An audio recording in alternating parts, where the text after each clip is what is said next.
Israel की Benjamin Netanyahu के office से इस पे स्टेटमेंट भी आई है। He was addressing the Indian people, obviously उसके अंदर बहुत सारे मुसलमान भी हैं, उनके बैंकिंग सिस्टम को हथिया लेते हैं, बिजनेस की और सीक्रेट सोसाइटी वगैरह वगैरह की कंस्पिरेसी थ्योरी जो यहूदियों से मंसूब की जाती है वो डाल देते हैं, रॉथशाइल्ड्स वगैरह। हालांकि ऐसी बात नहीं है, यहूदियों को मुसलमानों से कोई खास नफरत नहीं है। 1300 साल मुसलमानों की हुकूमत के नीचे वो रहे। मैंने नहीं कभी किसी हिंदू को सुना कि हमने अमेरिका को हिंदू बना देना या इंग्लैंड को हिंदू बना देना या यूएई को हिंदू बना देना। सारी बात है, रसूलुल्लाह ने आज से 1400 साल पहले सारे बुत तोड़ दिए थे वहां पे, तो अब आप दोबारा वहां पे बुत ला रहे हैं, ये क्या हो गया? तो मुसलमानों का कीड़ा ऐसा ही है। हमने इनके 1200 बंदे मारे, इन्होंने बर्दाश्त क्यों नहीं किया? इन्होंने हमें from the river to the sea हमें पैलेस्टाइन दे क्यों नहीं दिया? बड़ा सख्त ऑपरेशन होगा, फिर इनकी छितरम छितरी होंगे, ये फिर पेला जाएगा इनको, और फिर इन्होंने चीखना इस्लामोफोबिया, मोदी आ गया, ये हो गया, वो हो गया, तो अपनी हरकतें नहीं ठीक करते। ऑलराइट मेरे प्यारे दोस्तों, मैं हमारे सुल्तान, और अभी कल की खबर है कि इजरायली मिशन के सामने एक धमाका हुआ दिल्ली में, जिसमें लकीली किसी की कोई जानी नुकसान नहीं हुआ। फायर ब्रिगेड भी पहुंच गई, पुलिस भी पहुंच गई, और उसकी इन्वेस्टिगेशन हो रही है। तो इस वक्त ये कहना तो मुश्किल है कि इसके पीछे कौन हो सकता है। क्या कोई खुद सर मोमिन, उसके पास बम बनाने का जो मवाद होता है, जो कई लोगों को पता चल जाता है, मैनुअल्स जो है वो ऑनलाइन आपको मिल जाती हैं, लेकिन पुलिस आपको वॉच लिस्ट में भी डाल देती है। तो वेस्ट में तो ऐसे होता है, मुझे नहीं पता कि इंडिया की पुलिस के पास इतने रिसोर्सेज हैं या नहीं, कि इतने बड़े मुल्क की जो ऑनलाइन एक्टिविटी है, कि किन चीज़ों को सर्च कर रहे हैं, क्या उसके ऊपर इनकी नज़र है या नहीं है। तो ये तो कोई जो ज़्यादा इंडियन पुलिस को या इंडिया को जानता है, ज़्यादा क्लोजली फॉलो करता है, वही बता सकता है। लेकिन दो पॉसिबिलिटीज ऑब्वियसली हो सकती हैं, तो उसके ऊपर बात करते हैं। लेकिन आगे जाने से पहले इस वीडियो को लाइक करें, शेयर करें, सब्सक्राइब करें, और नीचे कमेंट्स में अपने ख्यालात का इजहार जरूर करें कि बताएं इसके पीछे कौन हो सकता है और इसका क्या नतीजा निकलेगा। तो चलें चलते हैं आज की वीडियो की तरफ। तो जैसा कि आपको बताया कि 26 दिसंबर को दिल्ली में इसराइली हाई कमीशन के सामने किसी ने बम फाड़ा। कोई जानी नुकसान नहीं हुआ, कोई माली नुकसान नहीं हुआ, लेकिन इस इसराइल की बेंजामिन नेतन्याहू के ऑफिस से इस पे स्टेटमेंट भी आई है। He was addressing the Indian people, obviously उसके अंदर बहुत सारे मुसलमान भी हैं, लेकिन ओवरऑल उनका इंडियन अवाम को यही मैसेज था कि कॉशन इख्तियार करें, अपने इर्द गिर्द नजर रखें, क्योंकि ये एंटी सेमिटिज्म है।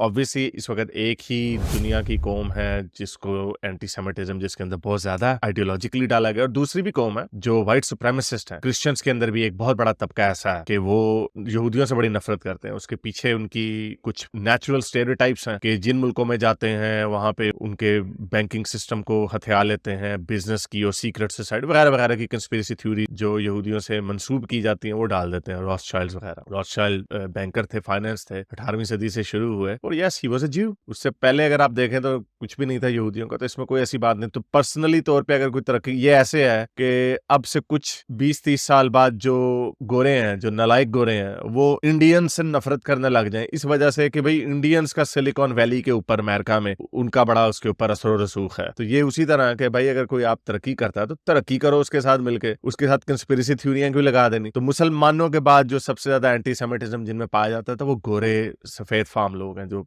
व्हाइट सुप्रीमेसी के ऊपर यकीन रखते हैं। और आप जितने भी ये देख लें, जेक शील्ड्स वगैरह, जितने भी गोरे लोग हैं वो क्रिश्चियन जरूर होते हैं। आपको गोरे एथियस्टों में कोई एंटी सेमेटिक नहीं मिलेगा। हाँ, वो एक लेफ्ट की, एक वोक्स की एक बीमारी है उनकी, और वजह है वो लेफ्टिस्ट है, वो उनकी ऑप्रेस्ड ऑप्रेसर का जो पैराडाइम है वो उससे बाहर नहीं निकल सकते, उनकी और वजूहत है। लेकिन जो एंटी सेमिटिज्म है वो मुसलमानों में है या सफेद फार्म गोरों में है, क्योंकि लेकिन हिंदुओं में ये चीज नजर नहीं आती। हिंदुओं में एंटी सेमिटिज्म का कोई इंसिडेंट नजर नहीं आता, और शायद कोई वजह है भी नहीं, बिकॉज काफी दूर दूर है, उनका कोई आपस में कभी हिस्टोरिकली भी कभी कोई क्लैश नहीं हुआ। और ये बात भी सच है कि बहुत सारे जो हिंदू भाई हैं, जो हमारे जो राइट की तरफ के हिंदू हैं, जो फार राइट के हिंदू हैं, उनको शायद यहूदियों का ज्यादा पता हो या ना हो लेकिन वो यहूदियों के साथ इसलिए बैठ जाते हैं क्योंकि उन्हें ये लगता है कि यहूदियों को मुसलमानों से बड़ी नफरत है। हालांकि ऐसी बात नहीं है, यहूदियों को मुसलमानों से कोई खास नफरत नहीं है। 1300 साल मुसलमानों की हुकूमत के नीचे वो रहे, और वही मुसलमानों को बुरी आदतें पड़ी हुई है, वही बुरी आदतें इनको इंडिया में भी पड़ी हुई है कि भाई हम तो हाकिम हैं, हमने तो तुम्हें अपने नीचे रखा है, तुम अब हमारे बराबर कैसे हो गए। और बराबर नहीं बल्कि इनसे ऊपर चले गए हैं, क्योंकि सारी बात है उधर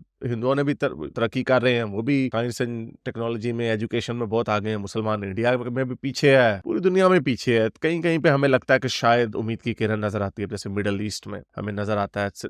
बल्कि मैं अभी सोच रहा था कि सिर्फ यूएई में हम ये कह सकते हैं जहां पे माइनॉरिटी सेफ है। दुबई को सुना है इंडियंस चलाते हैं और ऑब्वियसली मेजोरिटी उनमें हिंदुओं की है। जाहिर बात है पढ़े लिखे लोग हैं, जहाँ पे जाते हैं वहाँ पे उनको फायदा देते हैं लोकल इकोनॉमी का, और कोई छेड़खानी भी नहीं करते, उनको कोई ऐसे एम्बिशंस भी नहीं है। मैंने नहीं कभी किसी हिंदू को सुना कि हमने अमेरिका को हिंदू बना देना या इंग्लैंड को हिंदू बना देना या यूएई को हिंदू बना देना। तो उनका एक बिहेवियर ऐसा है कि लोग उनको टॉलरेट करते हैं, लेकिन मुसलमानों की ये बात नहीं है। मुसलमान मुल्क पाकिस्तान से, बंगालियों से अब घबराते हैं कि भाई ये नहीं है। तो ये एक चंद एक्सेप्शंस हैं जहाँ पे आप देख सकते हैं कि माइनॉरिटीज खुशहाल है। अभी यूएई में टेंपल्स भी बन रहे हैं, सऊदी अरब में भी टेंपल्स बनने लगे हैं जिसपे मुसलमानों को बड़ी आग लगी हुई है। सारी बात है, रसूलुल्लाह ने आज से 1400 साल पहले सारे बुत तोड़ दिए थे वहां पे, तो अब आप दोबारा वहां पे बुत ला रहे हैं, ये क्या हो गया? तो मुसलमानों का कीड़ा ऐसा ही है। तो बहरहाल तो इंडिया में अब इसका क्या नतीजा निकलेगा, मुझे नहीं लगता कि ये कोई ऑर्गेनाइज तरीके से किसी ने करवाया हो, या हो सकता है कोई स्लीपर सेल्स तो होते हैं इंडिया में। अगर किसी का फुटप्रिंट होगा दहशतगर्दी के हवाले से तो वो ईरान वगैरह का नहीं होगा, वो मिडिल ईस्टर्न कंट्रीज का तो बिल्कुल भी नहीं होगा। जो डायरेक्ट फुटप्रिंट है, ऑब्वियसली वो सऊदी डॉलर्स तो मदरसों में आते थे, लेकिन डायरेक्ट फुटप्रिंट से मुराद कोई जो स्लीपर सेल होते हैं वो किसी और मुस्लिम मुल्क के नहीं होंगे। अगर ये कोई किसी ने अपने तौर पे नहीं किया, कुछ सरफरे मुसलमान ने नहीं ये किया, तो फिर ऑब्वियसली हमारे पाकिस्तान के अंदर कुछ ऐसी फोर्सेस हैं जो इसके पीछे हो सकती हैं। आई एम नॉट, ये मैं सिर्फ पॉसिबिलिटीज को I am thinking out loud. मेरे पास कोई एविडेंस नहीं है कि कोई पाकिस्तान की हमारी तरफ से कोई ऐसी जहादी तंजीम का ये कारनामा है, ये कहा नहीं जा सकता। लेकिन मैं पॉसिबिलिटीज डिस्कस कर रहा हूँ कि दो ही हो सकती हैं, या तो अपने तई किसी गुस्से वाले मुसलमान को गुस्सा आया कि यार देखो इसराइल ने क्या कर दिया, हमने इनके 1200 बंदे मारे, इन्होंने बर्दाश्त क्यों नहीं किया, इन्होंने हमें from the river to the sea हमें पैलेस्टाइन दे क्यों नहीं दिया, और सारे अपना बोरिया बिस्तरा बांध के यूरोप क्यों नहीं चले गए, भाई ऐसा क्यों हुआ? यानी ये मुसलमानों का रवैया इन शॉर्ट यही है, उनकी उम्मीद यही है। तो ऐसा क्यों नहीं हुआ? ऐसा नहीं हुआ। उन्होंने आपके भखियो देड़ दिए, उन्होंने कहा ताड़ी ऐसी थी तैसी असी पा लेना, तो लम्या ते छितरो छितरी कर देना। अनफॉर्चुनेटली उसके अंदर बहुत सारे फलस्तीनी मासूम शहरी भी मारे जा रहे हैं, और ये एक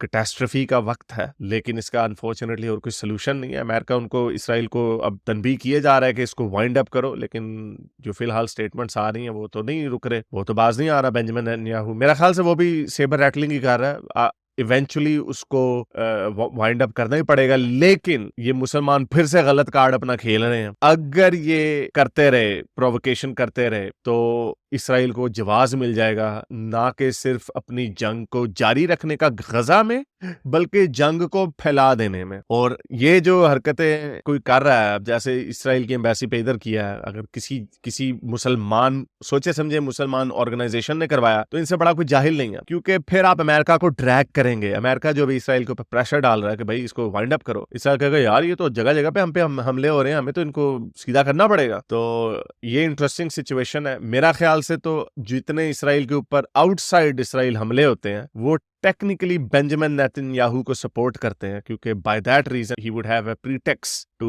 वाइडन द कॉन्फ्लिक्ट। और लेकिन अपने इंडिया में अब इसकी इन्वेस्टिगेशन होगी, और जिसने भी जो भी इसके पीछे होगा उसके ऊपर बड़ा सख्त ऑपरेशन होगा, फिर इनकी छितरम छितरी होंगे, ये फिर पेला जाएगा इनको, और फिर इन्होंने चीखना इस्लामोफोबिया, मोदी आ गया, ये हो गया, वो हो गया। तो अपनी हरकतें नहीं ठीक करते, हर जगह पे एक ही जबान से सीखते हैं, एक ही जबान समझते हैं, तो फिर उनको उसी जबान में समझाना पड़ता है अनफॉर्चुनेटली। उम्मीद करता हूँ आज की वीडियो आपको पसंद आई होगी। इसको लाइक करें, शेयर करें, सब्सक्राइब करें, और नीचे कमेंट्स में अपने ख्यालात का इजहार जरूर करें, बताएं कि आपको क्या लगता है कि इसके पीछे कौन हो सकता है। अब तक के लिए इतना ही, अगली वीडियो तक साइंस हाफिज। अगर आपको मेरी ये वीडियो अच्छी लगी तो मेरे चैनल के मेंबर बनिए, पेट्रन बनिए, या फिर आप मुझे बाय मी या कॉफी में भी सपोर्ट कर सकते हैं।